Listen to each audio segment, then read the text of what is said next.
Hello everybody, my name is Jacuzzi. I am casting the CSL games from about 2 weeks ago. This is University of British Columbia versus University of Texas Arlington.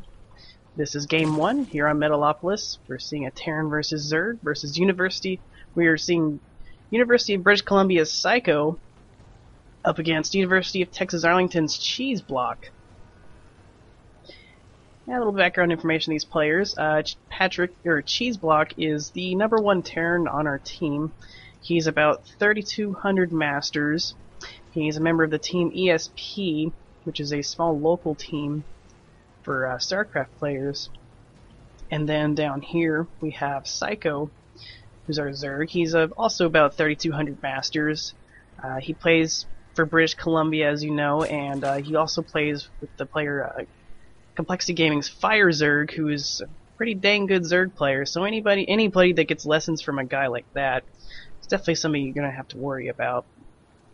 And the map is Metalopolis. We are seeing close spawns for the players, which is pretty dangerous if you're from a Zerg's perspective, because the longer the rush distance, the safer you feel as a Zerg. And definitely on this map, we're definitely going to see some kind of aggression coming out of Cheeseblock. You definitely always want to be aggressive in the early game as a Terran. It's a lot easier to do when you get these close positions. That's one major gripe with this map lately we've been hearing from a lot of players, is that the close distance spawns on this map actually make the game so much different than if you get close by air spawns or cross positions. Because in those positions you get a long macro game. In this position we usually see tons and tons of aggression, a lot of 1 base all-ins or 2 base all-ins. And it looks like, yeah, Cheeseblock is going to go for a 2 racks opening. Very standard, very strong build for Terran. You can usually get a lot of pressure out, force a lot of Zerglings, and force your Zerg player lose a lot of drones, and also get a fast expansion up pretty reasonably quick in the game. Here comes a Marine out for Cheeseblock, probably gonna rally that straight into the Zerg's base and start pressuring right away. Now we did see a hatch first build go down for the Zerg, and here's the spawning pool. Even though it's almost complete, usually when you're gonna do this kind of really pressure like this, you usually want to get here right before the spawning pool finishes, so he'll have to make those Zerglings right as you're already attacking.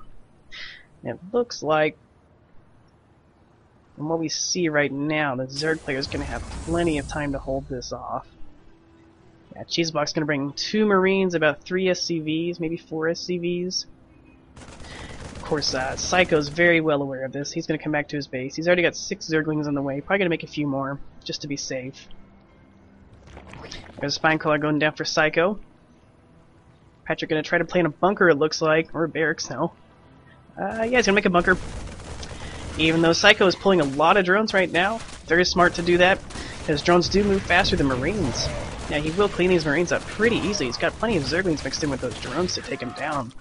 This is not going to be very successful pressure from Cheeseblock. Not even doing any damage to that Spinecrawler. The only real damage we're seeing here is that he did force quite a few Zerglings out of this.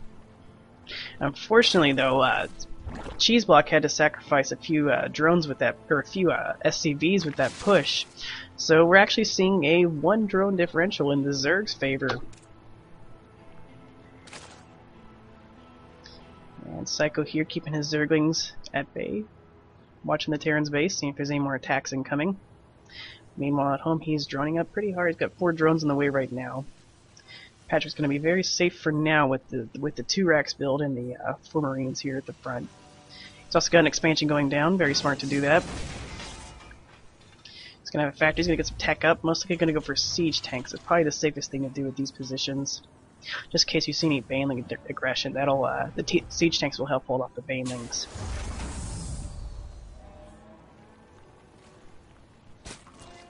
Meanwhile, down here at the Zerg base, he's still making a lot of drones, so not looking for any kind of super early aggression.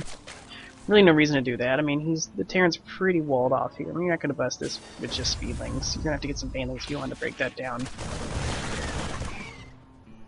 Now, the Zerg does know that Cheeseblock is trying to push out a little bit. He's probably aware that his expansion's going down. I think just judging from seeing these 2 racks so early that you probably don't think your opponent's going to go all in unless they pull all their SCVs. Got some bunkers going down at the front here for Cheeseblock. Definitely going to play very defensively now until you can get a good 2-base timing push going. Zerglings surpassing the SCV. No, it's not going to kill that. Meanwhile, at the Zerg base, speed is just now starting. The second Spine Color going down the natural. Wow, look at that. 4 or 5 energy on that Queen. That's some very good macro from the Zerg here. Not missing those larva injects. Cancel the Spine Crawler. That's kind of odd. Oh, I see what's going on now. He's going to go for a Baneling bust. I don't know if he's going to go all in with this, even though I really think he probably is. He just made 22 Zerglings. That's definitely not somebody who's going to be going for a high economy aggression game. He's just going to be going for a straight up bust.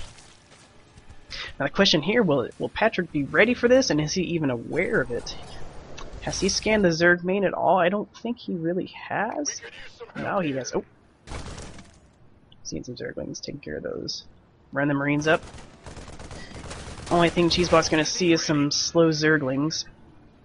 Not quite have speed done. Speed is almost done. Got 2 bunkers here with 8 Marines. And the army count is actually much higher for Zerg, so once this attack shows up, Patrick is going to have a very hard time holding this off if he can at all. Siege mode is only halfway done. Got 1 tank out. Stim mode only just now starting. These Banelings are going to be very dangerous. Here we are. We see 9 Banelings morphing right over here. I don't see this ending well for Terran. This is going to do a lot of damage if it doesn't straight up kill the Terran. And here they come. Zerglings running around the back trying to surround the bunkers. The Baneling's going to go for the other bunker. Take that out. No, it's going to go for the SCV line. Oh no! Took out the bunker. And Patrick's definitely going to have to lift his command center. I don't see this ending well for him. He's going to lose all those SCVs and that mule. Meanwhile, Cheeseblock is Jerry rigging up a 2-layer wall here with some extra bunkers. So he knows there's Banelings on the field. This is not looking good right now. He does have 2 tanks, so that's going to help against the Banelings, but how much is the question. He's got 10 Banelings morphing right now. A ton more Zerglings. This is a very all-in attack, by the way. Zerg stopped at 31 drones, and he has 57 Zerglings and 11 Banelings. This is not something that this is not what you would call a high economy Baneling bust. This is pretty much all in. And here we go. Here come the Banelings. They're pushing up the ramp here. Got 2 tanks. Ooh, breaking down all that. Just gotta break through the bunkers now.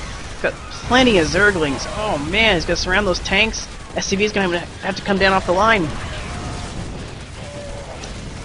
Yeah, it looks like Zerg is gonna take this game. Just completely catching Patrick off guard. I really don't think that Cheeseblock expected an all-in from this player, because these University of British Columbia guys are very good, and we wouldn't expect an all-in from them. Look at that, 32 more Zerglings. Wow. Anyway, that's it for this game. I'm going to move on to the next one.